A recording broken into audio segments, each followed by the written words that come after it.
Fala pessoal, aqui é o professor Patrick Gomes e eu irei responder para vocês essa pergunta, tá? Quais as fases da respiração celular e onde ocorrem? Mas antes, é interessante que você saiba o que é a respiração celular. Então veja bem, o que é a respiração celular?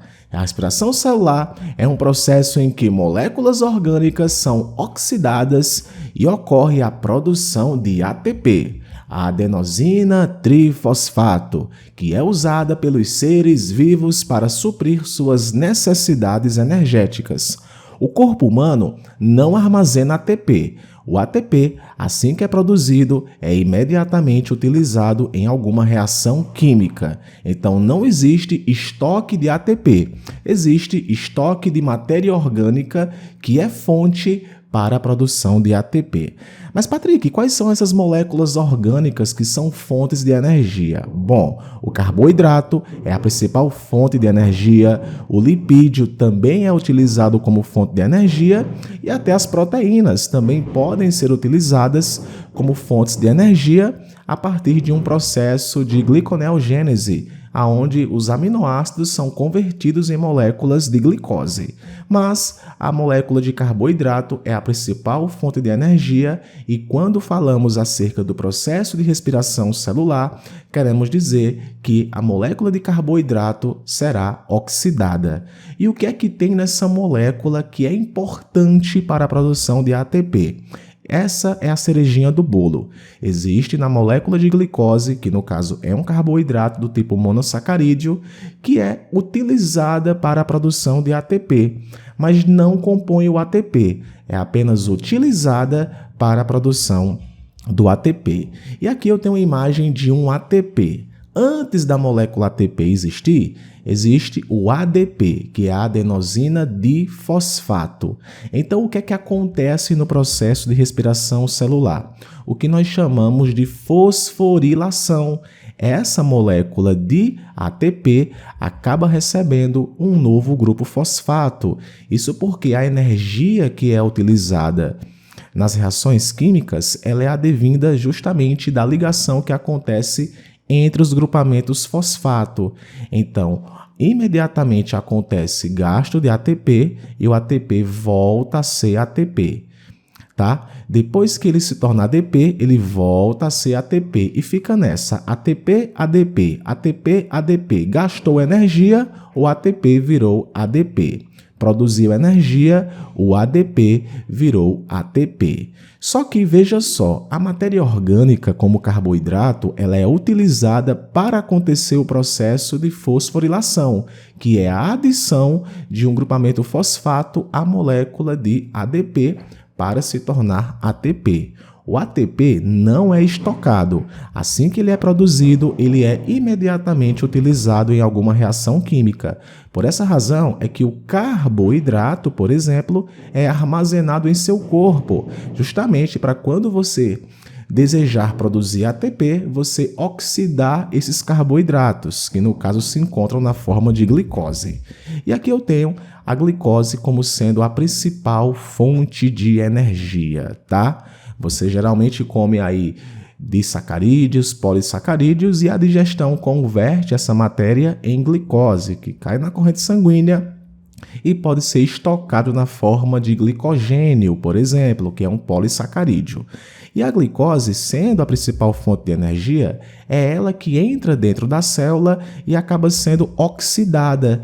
Então aqui eu tenho o carbono, o hidrogênio e o oxigênio que formam a molécula de glicose. Eu tenho aqui a forma da molécula de glicose e dentro da célula essa molécula será totalmente quebrada. Tá? Quebrada é a mesma coisa de ser oxidada, tá? Para ficar mais fácil para você. Então, o que é que acontece no processo de respiração celular? O carbono, o hidrogênio e o oxigênio são separados e imediatamente o carbono se liga ao oxigênio, formando o dióxido de carbono. Esse dióxido de carbono você libera, tá? As células, elas excretam o dióxido de carbono por meio do sistema respiratório. Então, quando você está fazendo a sua respiração pulmonar, que você inala oxigênio e exala dióxido de carbono, esse dióxido de carbono que está saindo do seu corpo, ele é resultado do processo de respiração celular. O seu corpo constantemente produz ATP e a produção desse ATP gera muito dióxido de carbono que é liberado. Entretanto, o hidrogênio fica dentro da célula e o hidrogênio não pode ficar livre dentro da célula, ele precisa ir para algum destino, até porque quanto maior a concentração de hidrogênio livre, menor o pH, e quanto menor o pH, a célula fica mais ácida, tá? Então, esse hidrogênio aqui, dentro do processo de respiração celular, é transportado para uma série de reações químicas, onde vai acontecer a produção da molécula de ATP. Não é à toa que tem uma fase específica do processo de respiração celular que explica para você o destino desses hidrogênios, que vai passar por um processo chamado de cadeia respiratória, tá? E aqui nós temos na nossa próxima imagem as 3 etapas do processo de respiração celular: a glicólise, o ciclo de Krebs e a cadeia respiratória. Patrick, pode pular uma das etapas? Não. A degradação da molécula de glicose acontece progressivamente na fase de glicólise e de ciclo de Krebs. E a produção em específica do ATP, resultante dos hidrogênios da oxidação dessa molécula de glicose, são produzidos aqui na cadeia respiratória. Então, nós temos 3 fases da respiração celular. A primeira fase é a glicólise e ela acontece no citoplasma. É uma fase ao qual não utiliza oxigênio. A segunda fase, ela ocorre dentro das mitocôndrias, que é o que nós chamamos de ciclo de Krebs, e ocorre na matriz mitocondrial.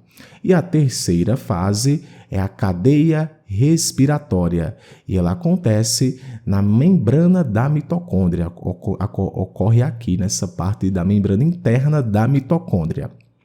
Um detalhe importante, gente, é que na ausência de oxigênio, o ciclo de Krebs e a cadeia respiratória são bloqueados, não acontece essa fase aqui, essas 2 fases, na ausência de oxigênio. Por essa razão, as células só fazem a glicólise e o processo metabólico em que acontece só a glicólise é chamado de fermentação.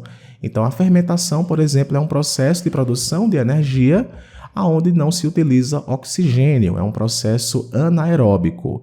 Entretanto, na ausência de oxigênio, aí sim vai acontecer o ciclo de Krebs e a cadeia respiratória. Ciclo de Krebs ocorrendo na matriz mitocondrial e a cadeia respiratória, ou cadeia transportadora de elétrons, acontecendo na membrana interna das mitocôndrias. Então, recapitulando, glicólise é a primeira etapa, a segunda etapa é o ciclo de Krebs e a terceira etapa é a cadeia respiratória.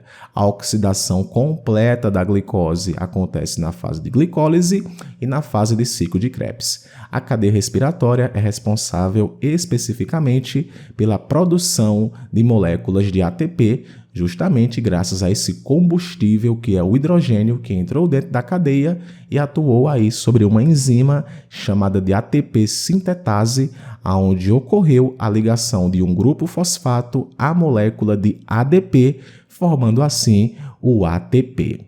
Patrick, mas existe formação de ATP na glicólise e no ciclo de Krebs. Como é que isso funciona? Funciona porque existem fosfatos inorgânicos que acabam aí adquirindo um grupo fosfato que está no citoplasma. Então, durante a glicólise e durante o ciclo de Krebs também acontecem formações de ATP, mas são poucos ATPs. A grande produção de ATP acontece na cadeia respiratória, tá? Eu espero muito que você tenha gostado de esclarecer para você essa dúvida. Aqui nos comentários você pode deixar a sua dúvida, que eu faço questão de responder em vídeo para você, tá? Um forte abraço e até o nosso próximo vídeo.